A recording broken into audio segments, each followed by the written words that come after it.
And we are back, ladies and gentlemen, and everything else of the sort. We are back with Victor again. He stayed on table 1, so we're going to keep him on table 1. And his opponent this time is a red-purple law. Now, honestly, I personally love this match as a red-purple law player myself, but that's just me. Now, for our opponent today, we have Sakazuki once again, obviously, with red purple law coming in with what seems to be as Sakazuki going first, which is definitely beneficial for red purple law because there's so many 4-drops in this game. It just does not hurt to go ahead and be able to play on curve. That's all I gotta say about that. So, as we can see, the Sakazuki player starts off with a Tashigi.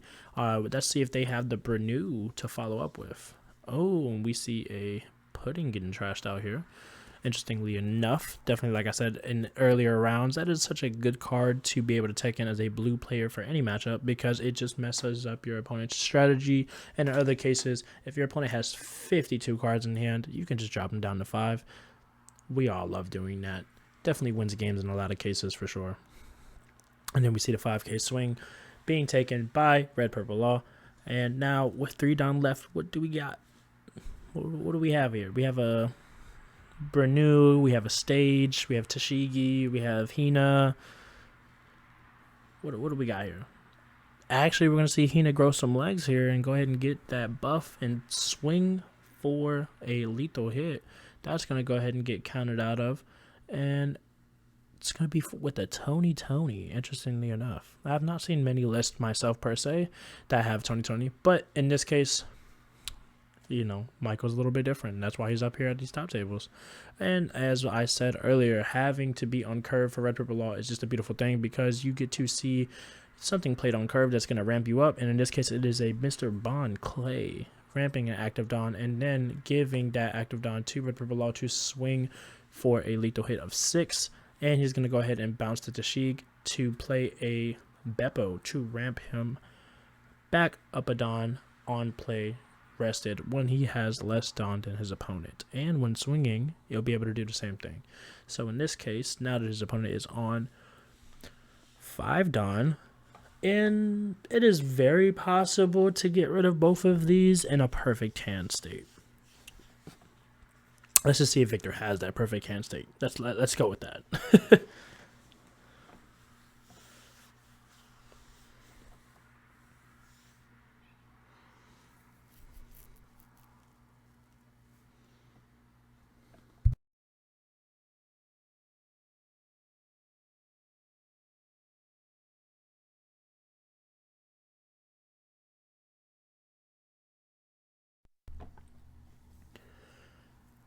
Now what we're going to see is a 6k swing coming from Sakazuki here.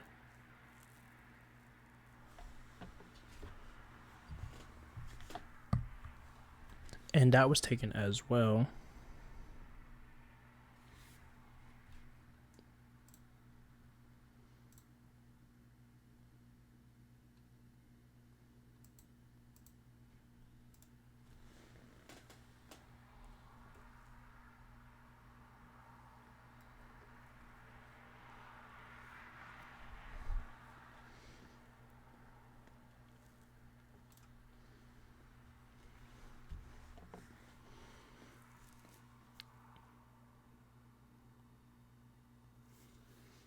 Interestingly enough, I mean, when you have it, Bond Clay is going to go ahead and swing for 5 here based off of the attack power of that Kuzan, because if you're going to go ahead and get rid of it, why not?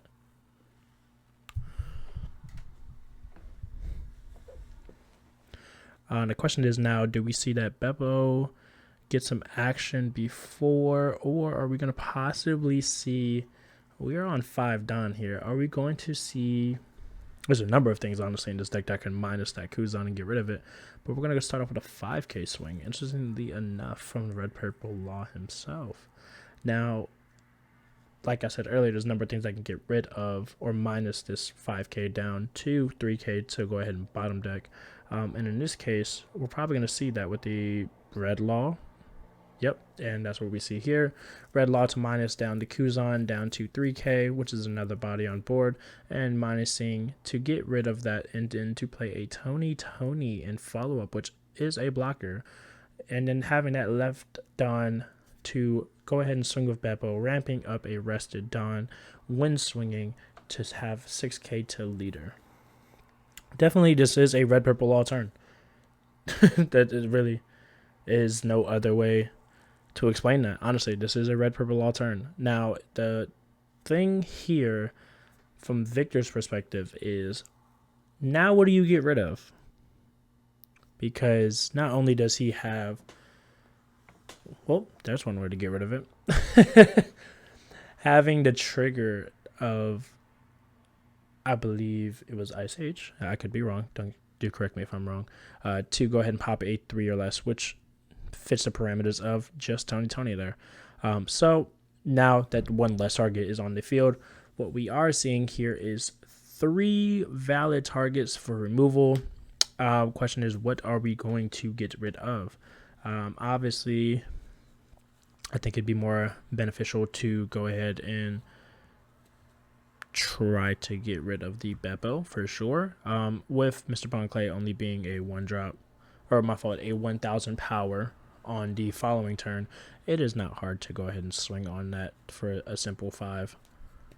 But we're going to go ahead and see a 6k onto what I believe to be the Beppo. No, so he's swinging the 6 onto the Bond and minusing on the Beppo. Definitely for sure, you can see that. And then following up with a Rebecca, possibly getting, yep, Hina there.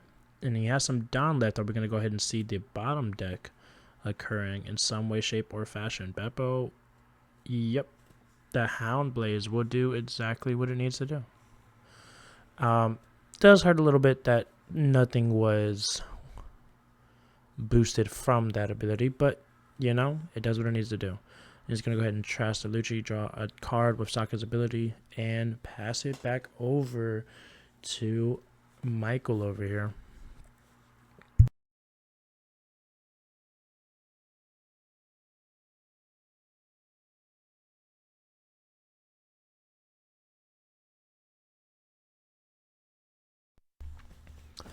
Now, as a red purple law player, seeing this board that you see right here, Rebecca's an easy target to get rid of. That's not even a question there. But starting with the Reiji was definitely a way to go. When you have less Dawn than your opponent or equal amount of Dawn, you can just go ahead and draw 2 cards. This is pot agreed, but a body on board. So with that, I think the beneficial thing to go for here, yep, going to go ahead and bottom deck the Rebecca here, because why not? And playing a Beppo right back out to ramp a Don once more. Swinging 5, I believe, onto the Hina, if I am correct. Yep, and that's going to go ahead and be countered for 1 there. Now with 1 Don left,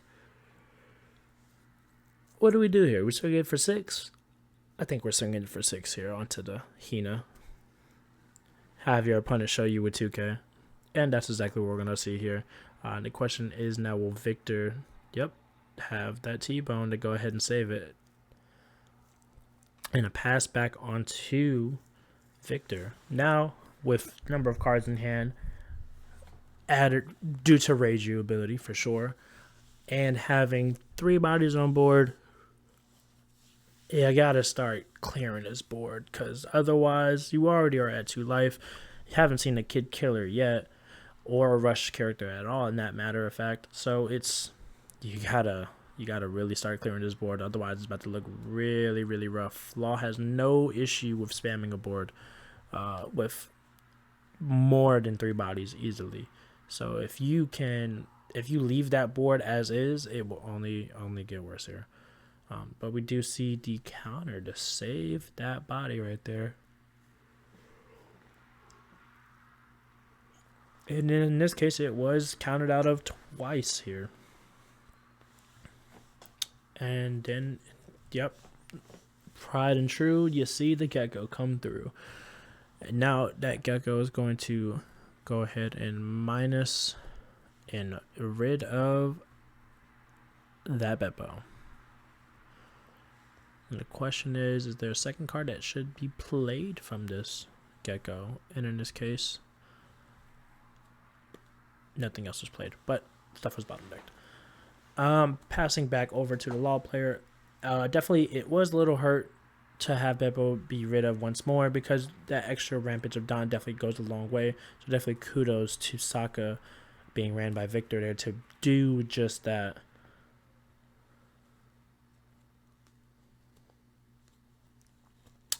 A big thing coming up here is whether or not... Yep, we're going to see a 6K swing with the 4-drop lawyer.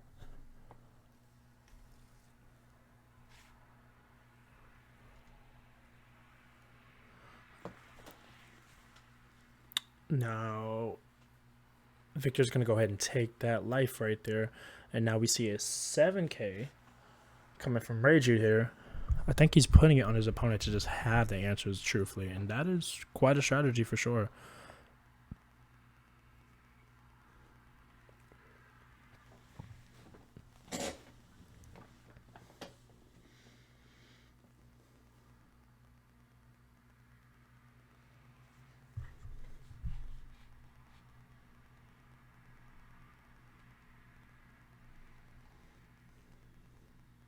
And we're going to see another 7K swing.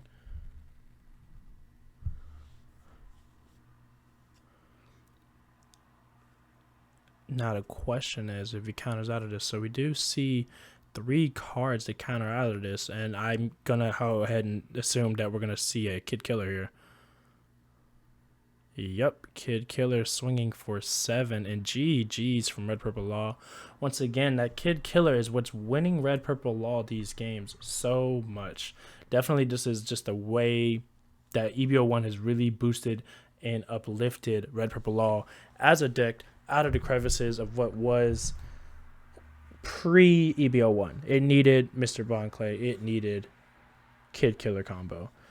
Cards like that, and definitely have just pivotally made this deck a lot better, as well as the Tony that a lot of people are on the fence of running, but having that blocker as well as the potential to swing and minus 2K off of something, which definitely helps it with the mechanics of Red Purple Law, showed time and time again that, you know, this deck can do what it needs to do against big meta decks like Sakazuki. So definitely kudos to both players once again, and congrats to Michael Silenski for winning with Red Purple Law in this round 7, and also kudos to Victor as well for being on our table once again back to back here. Just unfortunately just didn't see what he needed to as far as counters in hand, but definitely kudos to both players here. Definitely a beautiful match played on both players' behalves with what they had available to them, and definitely stay tuned with this. We will be back once more with round 8. And definitely want to put out some really good matches. And honestly, today's has been a phenomenal amount of great matches being played here time and time again. So by all means, it's going to be some time before the next round starts. Kick back, relax, do your thing, go enjoy the sun, go touch some grass, and we will be back with more One Piece TCG going into round 8, into the top rounds where it gets a little bit more greedy here, and it's going to be beautiful. So stay tuned.